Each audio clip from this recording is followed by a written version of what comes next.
Tteokbokki. Tteokbokki. Okay. Tteokbokki. Tteokbokki. Tteokbokki. Tteokbokki. I was born in Seoul, Korea, adopted when I was 6 months old, and raised in the Midwest. My whole childhood and most of my adulthood I spent denying my Asian heritage. Now is the time that I take back my unique Korean American story. I am starting the journey for the first time to learn about my Korean heritage.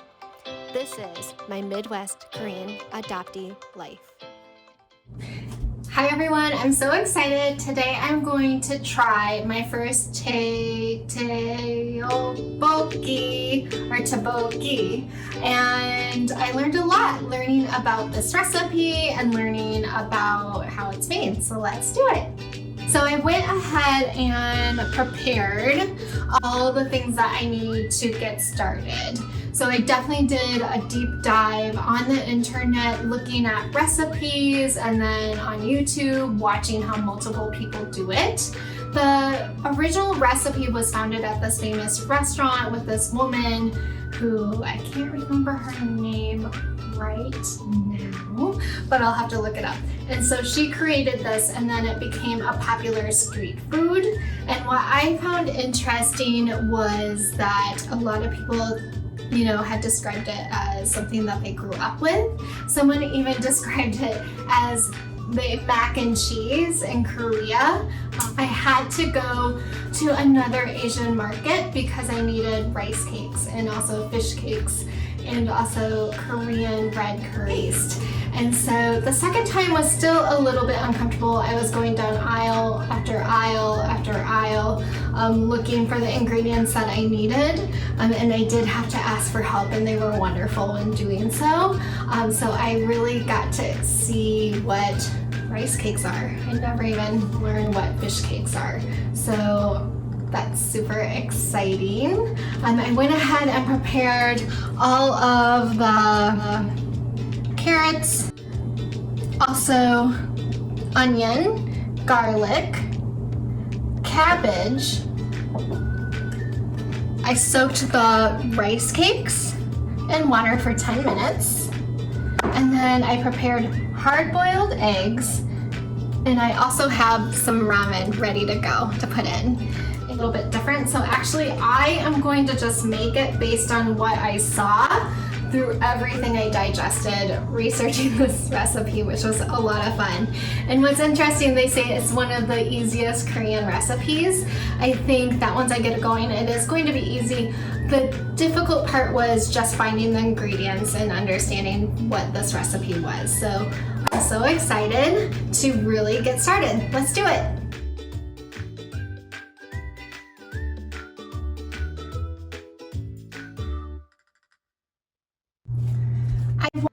The preparation for the broth. It has kelp that you break up and you put into the water, and then you take anchovies and you take off the head and also prepare them as well.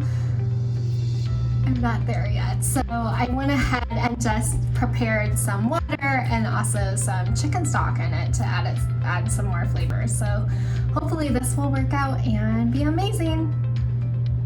So I'm going to go ahead and start the process to boil the broth, and then also add the rice cakes to it.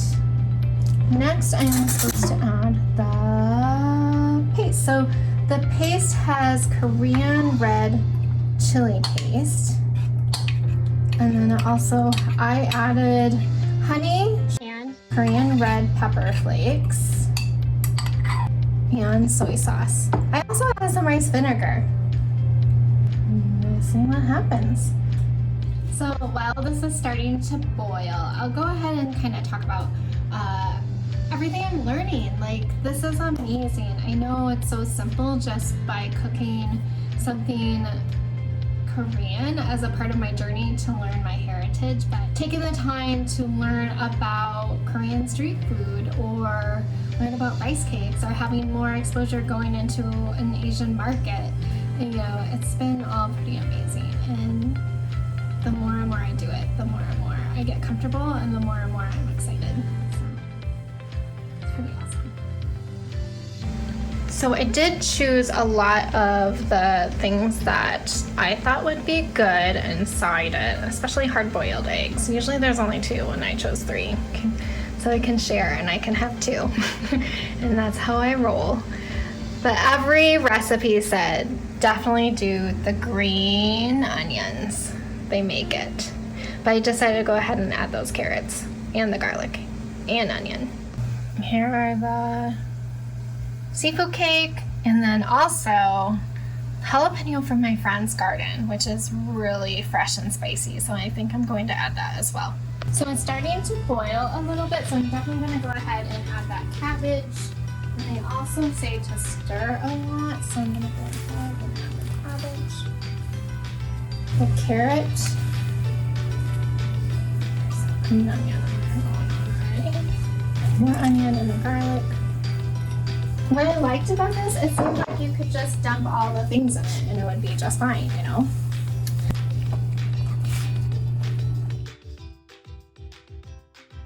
I'm gonna go ahead and add the ramen, I'm gonna add the eggs, and then get to a boil.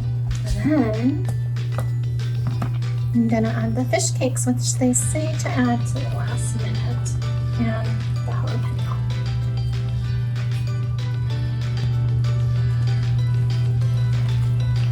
Oh my gosh, I'm kind of really excited about this. That seems like such an odd combination of dish to me. I'm not familiar, but this looks very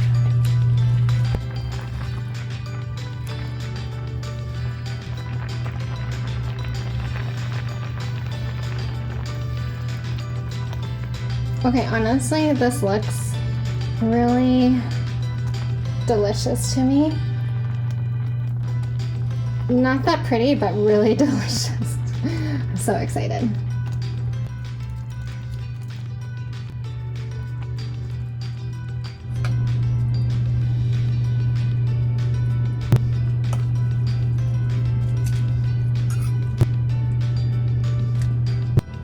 Hey, I'm ready to try my first tteokbokki. I'm so excited. Let's do it.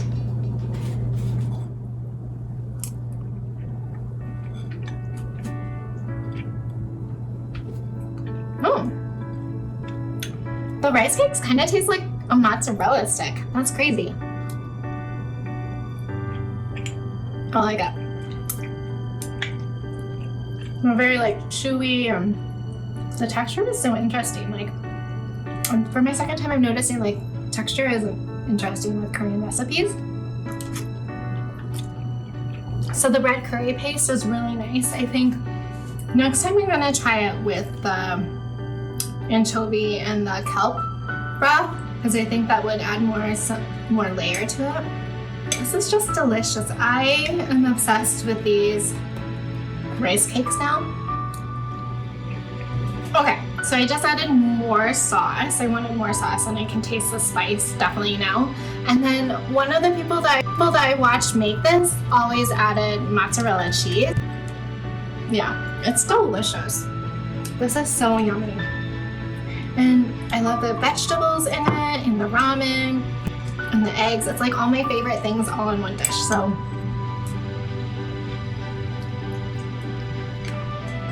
Like every bite, that saltiness of the mozzarella cheese and the creaminess, and then the rice cake chewiness, it's everything. It just keeps getting better every bite. I'm so happy. I think the food part is going to be my favorite part of learning about my Korean heritage for sure. I'm so happy. I'm definitely going to eat more of this and continue to cook it because it is relatively easy, so I'm so excited. Thanks everyone for joining me as I tried my first tteokbokki.